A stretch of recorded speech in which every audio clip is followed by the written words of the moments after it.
Assalamualaikum warahmatullahi wabarakatuh. Terima kasih udah klik video ini. Di video kali ini kita akan membahas teori Abraham Maslow serta menganalisis seorang tokoh dari epos terkenal Mahabharata. Sebelumnya kita harus berkenalan dulu dengan Abraham Maslow, sang pencipta teori ini. Siapa Abraham Maslow? Abraham Maslow adalah teoritikus yang lahir pada 1 April 1908 di New York, Amerika. Ia banyak memberi inspirasi dalam teori kepribadian. Ia juga seorang psikolog yang berasal dari Amerika dan menjadi seorang pelopor aliran psikologi humanistik. Ia terkenal dengan teorinya tentang hierarki kebutuhan manusia yang selanjutnya disebut teori hierarki kebutuhan Maslow. Teori hierarki kebutuhan Maslow. Teori kebutuhan Maslow ini merupakan salah satu teori psikologi yang berguna untuk memicu munculnya motivasi pada seorang individu dalam memenuhi kebutuhan mereka sehari-hari. Maslow berpendapat untuk memenuhi kebutuhan tingkat atas, seorang individu haruslah memenuhi kebutuhan tingkat bawahnya terlebih dahulu dan menggunakan keinginan tersebut sebagai hal untuk memotivasi mereka. Teori hierarki kebutuhan Maslow memuat mengenai tingkatan kebutuhan yang harus dipenuhi oleh setiap individu. Dalam teori ini memuat 5 tingkatan kebutuhan yang harus terpenuhi di masing-masing tingkatannya. Tingkatan kebutuhan tersebut diawali dengan kebutuhan dasar seperti kebutuhan fisiologi manusia, kebutuhan rasa aman, kebutuhan merasakan kasih sayang, kebutuhan mendapatkan pencapaian, dan tingkat paling atas adalah kebutuhan mengaktualisasikan diri. Kebutuhan dasar fisiologi. Kebutuhan tingkat dasar yang pertama ini memiliki hubungan dengan kebutuhan tubuh setiap individu, baik kebutuhan biologis maupun fisik. Kebutuhan fisiologis merupakan kebutuhan manusia akan oksigen, air, makanan, suhu tubuh yang normal, serta tidur. Kebutuhan biologis berupa kebutuhan seksual dan lain semacamnya. Selanjutnya, kebutuhan akan rasa aman. Abraham Maslow menjelaskan bahwa kebutuhan akan rasa aman ini meliputi rasa aman secara fisik maupun emosional.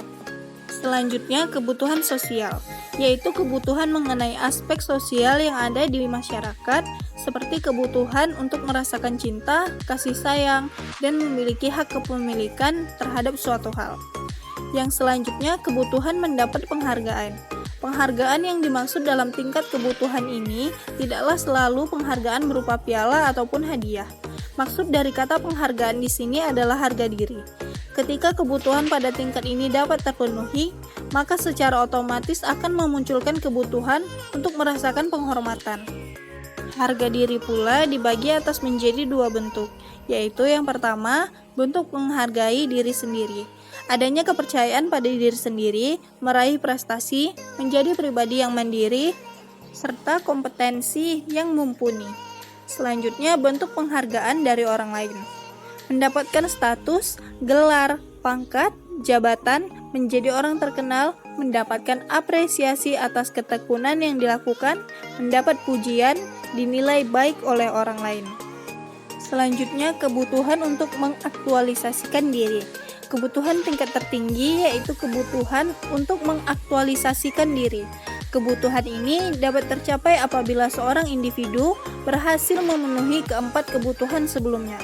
Aktualisasi diri dapat diartikan sebagai wujud sesungguhnya untuk mencerminkan harapan serta keinginan seorang individu terhadap dirinya sendiri. Selanjutnya, kita akan menganalisis perilaku seorang tokoh pada epos terkenal Mahabharata yaitu Duryodhana.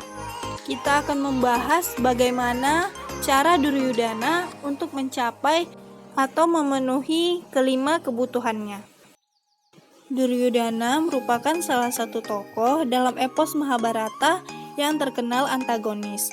Ia merupakan anak tertua dari Raja Destrarastra sekaligus kakak tertua dari para Kurawa. Namun, di balik tokoh Duryodhana yang berkarakter antagonis, Duryodhana adalah seseorang yang berusaha untuk merebut kembali haknya serta berusaha memenuhi kebutuhan yang tertinggi yang menurut Abraham Maslow adalah aktualisasi diri.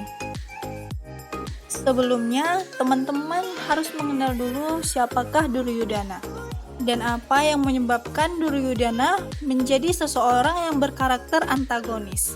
Duryudana adalah anak tertua dari pewaris tahta pertama Hastinapura, yaitu Destrarastra.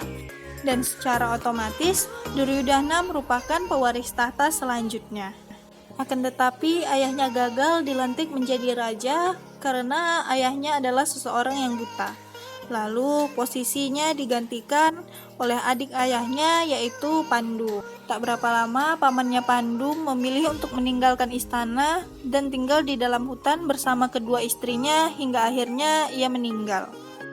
Ayah Duryudana, yaitu Destrarastra yang buta, terpaksa dilantik menjadi seorang raja, yang otomatis membuat harapan Duryudana menjadi pewaris tahta kembali muncul. Namun ternyata sang paman yang dahulunya menjadi seorang raja dan akhirnya meninggal memiliki 5 orang anak bersama kedua istrinya di dalam hutan, yang tentu saja mengurangi kesempatan Duryudana untuk menjadi pewaris tahta. Akan tetapi memanglah seharusnya Duryudana yang menjadi pewaris tahta selanjutnya, mengingat sang ayah adalah anak pertama dari pewaris tahta sebelumnya. Namun hal tersebut sangat ditentang oleh para tetua Hastinapura yang menganggap bahwa anak Pandulah yang berhak untuk menaikkan tahta selanjutnya. Duryudana yang memiliki seorang ayah yang buta serta ibu yang memilih untuk mengabdi selamanya dengan menutup matanya, maka Duryudana tidak dapat melakukan apapun untuk menentang para tetua Hastinapura. Hingga akhirnya ia bertemu dengan pamannya Sangkuni yang penuh akal licik serta ingin membantu keponakannya untuk mendapatkan tahtanya, walaupun Sangkuni sendiri memiliki rencana untuk menghancurkan Hastinapura dikarenakan penindasan yang dialaminya. Duryudana yang tinggal di lingkungan kerajaan tentu saja dapat memenuhi kebutuhan fisiologis serta kebutuhan rasa amannya. Akan tetapi kebutuhan akan kasih sayang bagi Duryudana tidak terpenuhi. Maka dari itu Duryudana mencari rasa kasih sayang dari pamannya.